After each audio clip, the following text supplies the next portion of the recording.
सभी के लिए अनेकों शुभकामनाएं अर्पित करते हैं।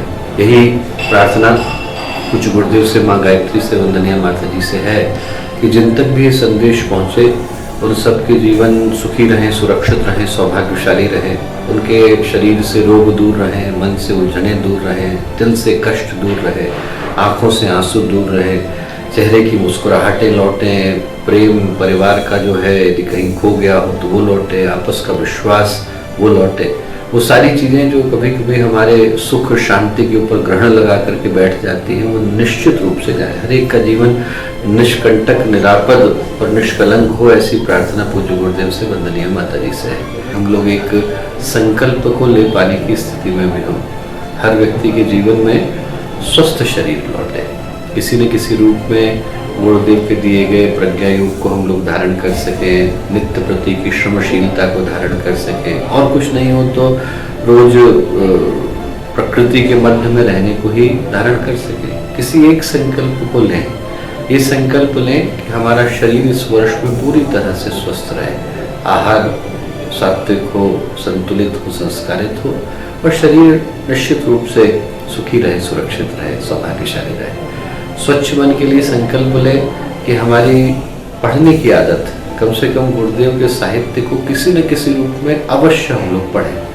वो जो गुरुदेव का चिंतन है, सही पूछें तो आग है, अग्नि है, ज्वाला है, जिसके भी हृदय को स्पर्श करती है उसके जीवन को सदा के लिए बदल करके जाती है। उसमें से जितनी भी पुस्तकें हो सकें उनको इन वर्ष 2024 में हम लोग अपने स्वाध्याय का हिस्सा बना सकें, नित्य डायरी लेखन हमारे जीवन में आ सके, और समाज को, देश को, राष्ट्र को अच्छा बनाने के लिए हमारे हृदय से एक संकल्प निकल सके, ऐसी प्रार्थना हर व्यक्ति से होगी। स्मरण करें उस सौभाग्य का जो जीवन में आए, लें एक भाव संकल्प का, और साथ ही साथ वर्ष 2024 जब शुरू हो तो ये स्मरण रखें कि ये वर्ष एक बड़े ही गहन आध्यात्मिक भाव को लेकर के आया। गुरुदेव ने डेहरी का वर्ष कहा, महर्षि अरविंद ने तो 1910 में 2024 को एक गंभीर चिंतन का वर्ष कह करके पुकारा था।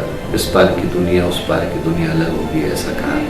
वो कहने के पीछे का कारण बड़ा स्पष्ट है। बहुत महत्वपूर्ण परिवर्तनों का वर्ष 2024 है। न केवल गायत्री परिवार एक गहन आध्यात्मिक आयोजन को संपन्न करने जा रहा है, बल्कि एक बड़ा दुर्लभ संयोग बन रहा है कि जब भगवान राम अयोध्या वापस लौटे और रावण का वध करने के उपरांत, तो उन्होंने अश्वमेध यज्ञ को संपन्न किया, और एक ऐसा देवीय ईश्वरीय संयोग बन रहा है कि इस बार जैसे ही भगवान राम की प्रतिष्ठा हो रही है, तो प्रतिष्ठा के होते के साथ ही अपने आप गायत्री परिवार का अश्वमेध यज्ञ संपन्न हो रहा है।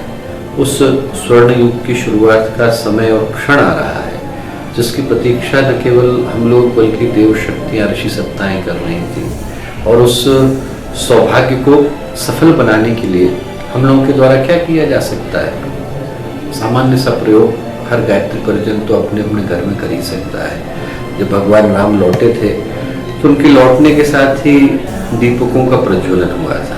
प्रयत्न करें कि अपने अपने घर में उस दिन, जिस दिन भगवान राम की प्रतिष्ठा हो, तो वैसे ही दीपक जले, जिस तरीके के दीपक जो है भगवान राम के आगमन के समय में अयोध्या में आए थे। गायत्री परिजन करोड़ों की संख्या में है, यदि करोड़ों दीपक उस दिन जलते हैं, और वो जो जलने का प्रकाश है वो न केवल बाहर के अंधेरे को दूर करता है, बल्कि मनुष्य के अंदर छाए अंधेरे को भी दूर करता है।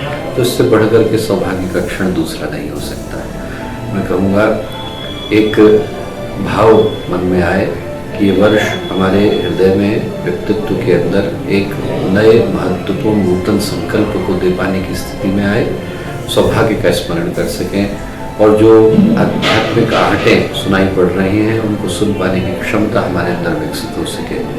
अनेकों लोगों से मुलाकात होती है, व्यक्ति का आत्मविश्वास कभी कभी लड़खड़ा गया है, गड़बड़ा गया है, उनके लिए भी मैं प्रार्थना करूंगा कि उनको ईश्वर इतना बल दे, इतनी शक्ति दे, और यही प्रार्थना करूंगा कि एक बार वो खड़े हो जाए और इस बात को मन में गहन विश्वास के साथ थाम लें कि गुरुदेव उनके पीछे खड़े हुए हैं। ऐसा कोई व्यक्ति नहीं जो मूल्य विहीन हो, ऐसा कोई इस सृष्टि का अंश नहीं, कण नहीं, कोना नहीं जिसको भगवान ने अपने हाथ से खूबसूरती के साथ गढ़ा नहीं हो, निर्मित न किया हो।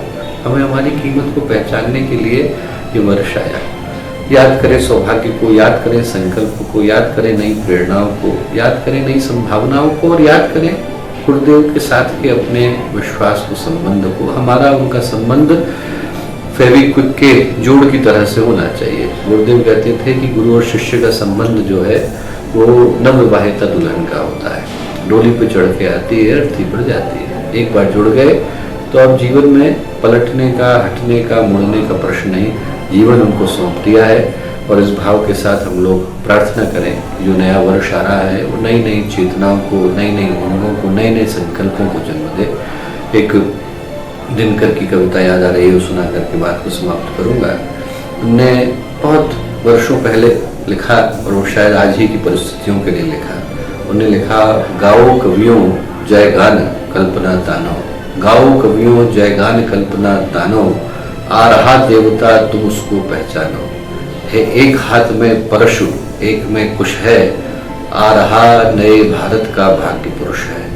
अंगार हार अर्पो अर्चना करो रे, अंगार हार अर्पो अर्चना करो रे, आंखों की ज्वालाएं देख मत डरो रे। सच है आंखों में आग लिए आता है, पर हाँ स्वदेश का भाग लिए आता है।